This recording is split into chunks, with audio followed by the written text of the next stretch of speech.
ಆಗ್ರಹಿಸಿ ಕಳೆದ 9 ದಿನಗಳಿಂದ ಶ್ರೀಯುತ ಕುತುಬುದ್ದೀನ್ ಕಾಜಿ ಅವರ ನೇತೃತ್ವದಲ್ಲಿ ಒಂದು ಹೋರಾಟವನ್ನು ಹಮ್ಮಿಕೊಳ್ಳಲಾಗಿದ್ದು, ಇವತ್ತಿನ ನಾವು ಮೊನ್ನೆನೂ ಬಂದು ಅವತ್ತು ಭೇಟಿಯಾಗಿ ಹೋಗಿದ್ದೆವು. ಇವತ್ತು ಸಹಿತ ಒಂದು ಕಾರ್ಯಕ್ರಮಕ್ಕೆ ಆಗಮಿಸಿದ್ದೆವು. ಇಲ್ಲಿ ನೆರವೇರುವಂತ ಎಲ್ಲ ಗಣ್ಯಮಾನ್ಯರಿಗೆ ಮತ್ತೊಮ್ಮೆ ನಮಸ್ಕರಿಸುತ್ತಾ, ವಿಶೇಷವಾಗಿ ಇವತ್ತು ಈ ಒಂದು ಕಾರ್ಯಕ್ರಮಕ್ಕೆ ಆಗಮಿಸಿರುವಂತಹ ನಮ್ಮ ಭಾಗದ ಒಂದು ನೇತಾರರು, ರೈಲ್ವೆ TRUCC ಕಮಿಟಿಯ ಒಂದು ಸದಸ್ಯರಾದಂತಹ ಶ್ರೀಯುತ ಸಿದ್ದನಗೌಡರು, ವಕೀಲರು ಆದಂತಹ ಸಿದ್ದನಗೌಡರು ಅವರೇ. TRUCC ಅಂದ್ರೆ ಏನು ಗೊತ್ತಾಗುತ್ತೆ ನಿಮ್ಗೆ? Divisional railway users consultative committee ಅಂತ ಕರೀತು. ಅಂದ್ರೆ ಡಿವಿಷನ್ ಭಾಗದ ಒಂದು ಏನು ರೈಲ್ವೆ ಬಳಕೆದಾರರ ಒಂದು ಸಲಹಾ ಸಮಿತಿ ಇರ್ತದೆ. ಇವ್ರದ್ದು ಏನ್ ಕೆಲಸ ಅಂದ್ರೆ ರೂಟ್ ಲೆವೆಲ್ ಅಧ್ಯಯನ ಮಾಡಿ ಆ ಒಂದು ಕಮಿಟಿಗೆ ವರದಿಯನ್ನು ಕೊಡುವುದು.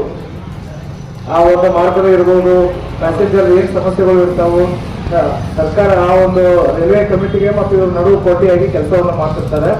ಇವರು ಈ ಕಮಿಟಿ ನಮ್ಮ ಭಾಗದವರು ಹೊಸೂರವರು ಇರೋದ್ರಿಂದ ಇವರು ಸಹಿತ ಈ ಕಾರ್ಯಕ್ರಮಕ್ಕೆ ಆಗಮಿಸಿದ್ದು ಬಹಳಷ್ಟು ಅತ್ಯಂತ ಸುದ್ದಿಯಾರ ಇದೆ. ಯಾಕಂದ್ರೆ ಇಲ್ಲಿ ಇರುವಂತಹ ಸಮಸ್ಯೆಗಳನ್ನ ಅವರು ಸಹಿತ ಮೊನ್ನೆ ರೈಲ್ವೆ ಸಚಿವರ ಜೊತೆ ಇರ್ಬೋದು, MP ಸರ್ ಜೊತೆ ಇರ್ಬೋದು, ಕೇಂದ್ರ ಸರ್ಕಾರ ಜೊತೆ ಡಿಸ್ಕಸ್ ಮಾಡಿ ನಮ್ಮ ಭಾಗಕ್ಕೆ ಅವರು ಸಹಿತ ಮುಂದಿನ ದಿನಮಾನಗಳಲ್ಲಿ ಈ ರೈಲ್ವೆ ಹೋರಾಟಕ್ಕೆ ಅವರು ಸಹಾಯ ನೀಡ್ತಾರಂತ ಒಂದು ಆಶಾಭಾವನೆಯನ್ನು ಇಟ್ಟುಕೊಂಡು, ಆಕ್ಚುಲಿ ಕಾಜಿ ಅವರು ಹೇಳಿದಂಗ ನಮ್ಮ ಭಾಗಕ್ಕೆ ರೈಲ್ವೆ ಹೋರಾಟ ಬಹಳಷ್ಟು ಅವಶ್ಯಕತೆ ಐತಿ.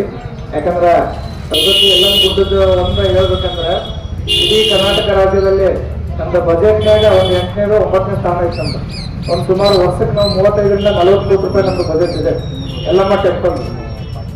ಬಟ್ ನಾವು ಇದನ್ನ ಕರೆಕ್ಟ್ ಆಗಿ ಯುಟಿಲೈಸೇಷನ್ ಮಾಡಿದೀವಿ ಅಂದ್ರೆ ನಾವು ರಾಜ್ಯದಲ್ಲಿ 2 ಅಥವಾ 3ನೇ ನಂಬರ್ ಬರ್ತೀವಿ.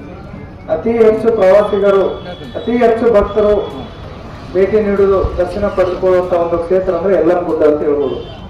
ವರ್ಷಕ್ಕೆ ಒಂದು ಅಂದಾಜು ಮಾಡಿದೆವು 2 ರಿಂದ 3 ಕೋಟಿ ಜನ ಒಂದು ವರ್ಷಕ್ಕೆ ಇಲ್ಲೇ ಭಕ್ತರು ಭೇಟಿ ನೀಡ್ತಾರೆ. 2 ರಿಂದ 3 ಕೋಟಿ ಜನ ಅತಿ ಹೆಚ್ಚು ಭೇಟಿ ನೀಡೋದು ಇಲ್ಲೇ.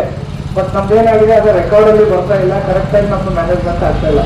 ಈಗ ನಮ್ದು ಯಲ್ಲಮ್ಮಗುಡ್ಡ ಅಭಿವೃದ್ಧಿ ಪ್ರಾಧಿಕಾರ ಆಗಿರೋದ್ರಿಂದ ಇನ್ನೇನು ಈಗಾಗಲೇ ಕೇಂದ್ರ ಸರ್ಕಾರದಿಂದ ಒಂದು 118 ಕೋಟಿ ರೂಪಾಯಿ ಇರ್ಬೋದು, ರಾಜ್ಯ ಸರ್ಕಾರದಿಂದ 97 ಕೋಟಿ ಇರ್ಬೋದು, 215 ಕೋಟಿಯಲ್ಲಿ ಇನ್ನೇನು ಕೆಲವೇ ದಿನಗಳಲ್ಲಿ ಅಭಿವೃದ್ಧಿ ಕಾಮಗಾರಿಗಳು ಪ್ರಾರಂಭ ಆಗ್ತವೆ. ಅದ್ರ ಜೊತೆಗೆ ಇದೊಂದು ನಮ್ಗೆ ಒಂದು ರೈಲ್ವೆ ಒಂದು ಬ್ರಾಡ್ಗೇಜ್ ಒಂದು ಆತಂದ್ರೆ ಈ ಲೈನಿಂದ ನಮ್ಮ ಕ್ಷೇತ್ರ ಮತ್ತು ನಮ್ಮ ಭಾಗ ಅಭಿವೃದ್ಧಿ ಆಗಕ್ಕೆ ಬಹಳಷ್ಟು ಅನುಕೂಲ ಆಗ್ತದೆ. ಯಲ್ಲಮ್ಮಗುಡ್ಡ ಇರ್ಬೋದು, ಸೌದತ್ತಿ ಇರ್ಬೋದು, ನಮ್ಮ ರಾಮದುರ್ಗ ಇರ್ಬೋದು, ಲೋಕಾಪುರದಿಂದ ಈ ಮಾರ್ಗವಾಗಿ ಬಹಳಷ್ಟು ರೈತರಿಗೂ ಅನುಕೂಲ ಆಗ್ತದೆ. ವ್ಯಾಪಾರ ವಹಿವಾಟು ಹೆಚ್ಚಾಗ್ತತಿ, ಈ ಭಾಗದಾಗ ವ್ಯಾಪಾರ ಬೆಳೀತೈತಿ, ವಿದ್ಯಾರ್ಥಿಗಳಿಗೆ ಅನುಕೂಲ ಆಗ್ತೈತಿ, ನೌಕರಸ್ಥರಿಗೆ ಅನುಕೂಲ ಆಗ್ತೈತಿ. ವಿಶೇಷವಾಗಿ ಏನು ಎಲ್ಲ ಭಕ್ತರ ವಾರ್ಷಿಕವಾಗಿ ಏನು 2-3 ಕೋಟಿ ರೂಪಾಯಿ ಇಲ್ಲಿ 2-3 ಕೋಟಿ ಭಕ್ತರು ಏನು ಭೇಟಿ ನೀಡ್ತಲ್ಲ, ಅದ ಈ ರೈಲ್ವೆ ಮಾರ್ಗ ಆತಂದ್ರೆ ಸುಮಾರು 5 ರಿಂದ 6 ಕೋಟಿ ಹೋಗ್ತತಿ. ನಮ್ಮ ದೇವಸ್ಥಾನ ಸ್ಟೇಟ್ನಾಗ 2 ರಿಂದ 3 ನಂಬರ್ ಬರ್ತದೆ ಅಂತ ಹೇಳ್ತಾ ಈ ಒಂದು ಕಾರ್ಯಕ್ರಮಕ್ಕೆ ತಮಗೆಲ್ಲ ಶುಭವಾಗಲಿ. ಗೌಡರು ಬಂದಿದ್ದಾರೆ, ಅವರು ಸಹಿತ ಈ ಕಾರ್ಯಕ್ರಮವನ್ನು ಉದ್ದೇಶಿಸಿ